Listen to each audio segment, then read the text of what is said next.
Good evening, good people. My name is Simon Okelo with One Vibe Africa. I'm really happy to present to you Bob Antolin, who is a musician, a father, and a personality that we look up to in Seattle. In the music community, is the founder of Comfort Food Band, which is a band that legendary people like Sean Diop, Wora Runga have played with.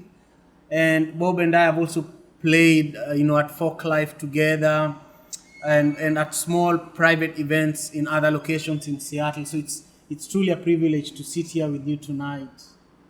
Likewise. Thank you. So you played at a Bali Night last Friday. Oh yeah. How was it? Well, I didn't know what to expect, and I thought I was going to play some music with you, Yeah. but unfortunately, you were busy with Family. So Yeah. anyway, it was a very wonderful night. Wow, the dinner was was delicious. Malawian dinner. Yeah, wow. Yeah. That's good. Yeah, we And, try to feature different African country every time we have a Bali Night. So when you're here first, we had Malawian dinner. Right now we're having Congolese dinner. Next week we have Tanzanian dinner, and then Guinea, and then Ivory Coast.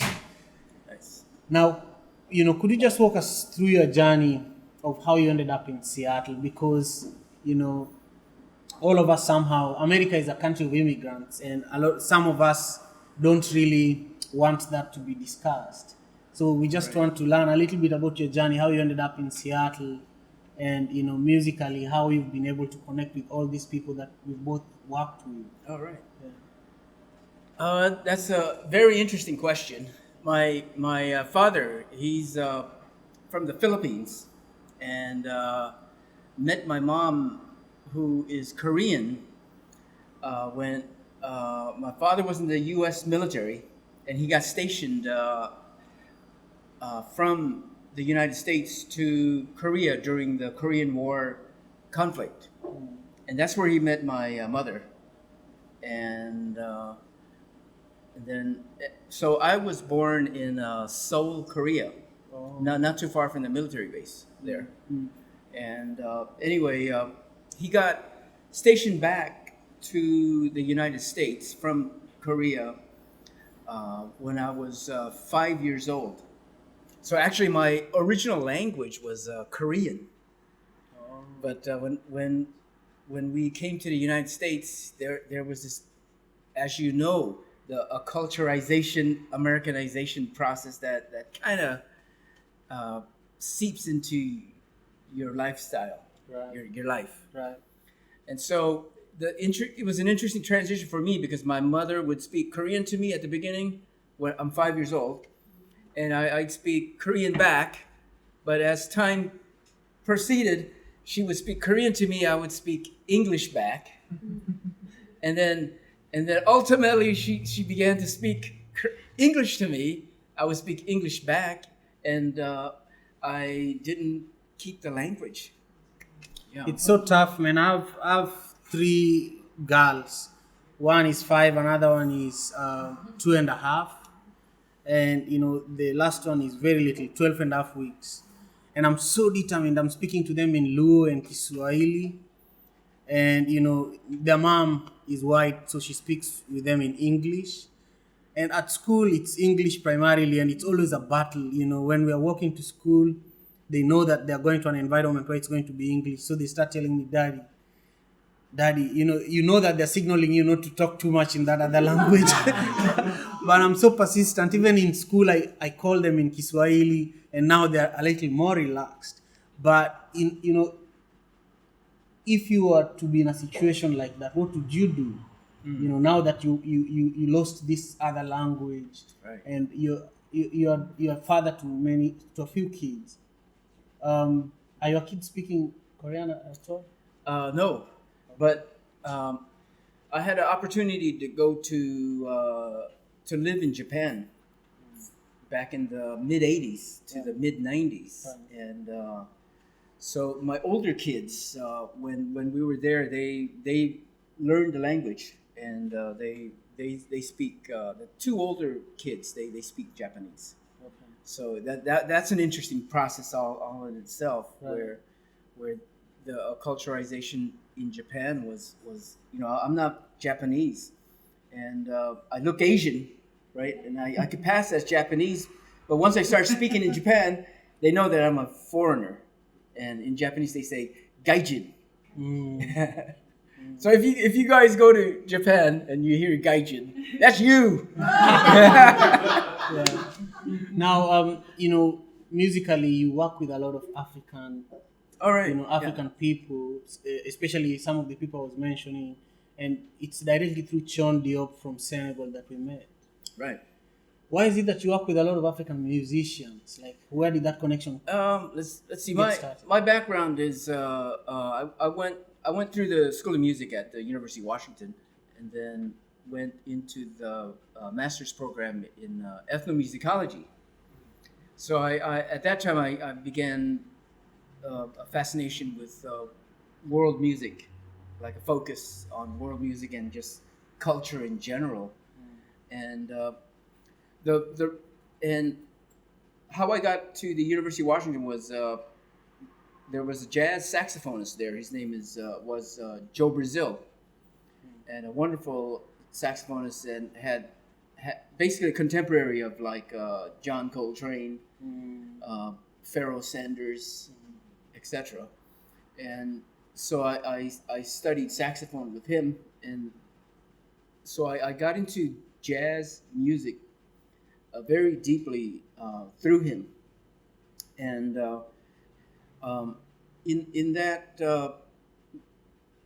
there were various musicians, jazz musicians that got into world music. For example, Pharoah Sanders, who the music that I played earlier, Creator Has a Master Plan. He incorporates a lot of elements from Africa, and directly, just the rhythms, etc. And so I was fascinated with the rhythms from Africa, and so when I came back from Tokyo, I got into this band called Maya Soleil, Right. which was headed by keyboard player Rob Pasterak. Right. I've worked with Rob too. And so that was kind of interesting. I was kind of just returned from Tokyo, living in Tokyo for almost 9 years, and getting back into the music scene here in Seattle. And that was kind of an entry to meeting different musicians that through the band Maya Soleil, which was basically it was advertised as Afro World Fusion with a singer from Zambia, Moye Kashimbi, and I don't know if you're familiar with Laura Chioradai. She was also a singer and dancer. They were both singers and dancers. And Rob is Native American, right? Yeah, from I think Connecticut or somewhere East Coast. But Laura Chioradai, the singer in Maya Soleil, is interesting because she was married to Dumi Marari. Dumi from Zimbabwe. Yeah, Dumi is a legend. He's the father of Dre's, and also is the father of another legendary musician locally here. I can't remember his name. Tendai Maraire. Tendai. Yeah, Tendai. And then Shabazz Palace. Yes, Tendai is with Shabazz. Yeah. So Laura has her own band ensemble called Sukhothai, which is basically Zimbabwe marimba ensemble of music and dance. So so Laura was in the band Maya Soleil, so we became very good friends. And anyways, Dumi is a very interesting person because he was recruited by the ethnomusicology department at the University of Washington back in the late 60s. He was one of the first African musicians to move to this region. Yes. Right. To teach the Zimbabwe culture of music, in particular marimba. So back in the mid 70s, he had a wonderful marimba ensemble, Dumi. By the way, if you're curious, you can check out our immediate, the last episode of Diaspora Connect features Dumi Maraire. So you can check out and follow up on this story that we are having today. Now, I just want to switch back to a quick question here. Currently, the African immigrant community is growing, and a lot of, especially in the Kenyan community, we're having a lot of, young people getting into trouble. Some of them are passing away for issues that can be resolved even through music. How can young people be involved? How can young people connect with you the way that Owura Runga and Chon Diop and me connected with you? How can young people, find music as a place of solace, as an alternative to violence? Well, one of the places that I teach at is at Seattle Central College. I teach woodwinds there, and then also I teach privately music, not only saxophone instruction, but just music in general, improvisation, etc. Okay. But not necessarily the focus of jazz improvisation, but just folk music and improvising. So one of my students now, she plays Native American flute. So we get into the nuance of tone and sound and melodies. So it's yeah.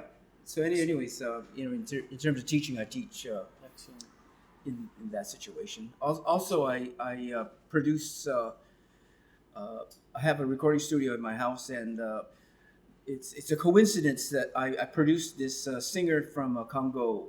He lives here in Seattle. His name is Ikaman, or Steve Ndugo. Do you guys know him or familiar with Ikaman? Yeah. Well, he's from Congo, and he was connected with Tabale, and wonderful singer.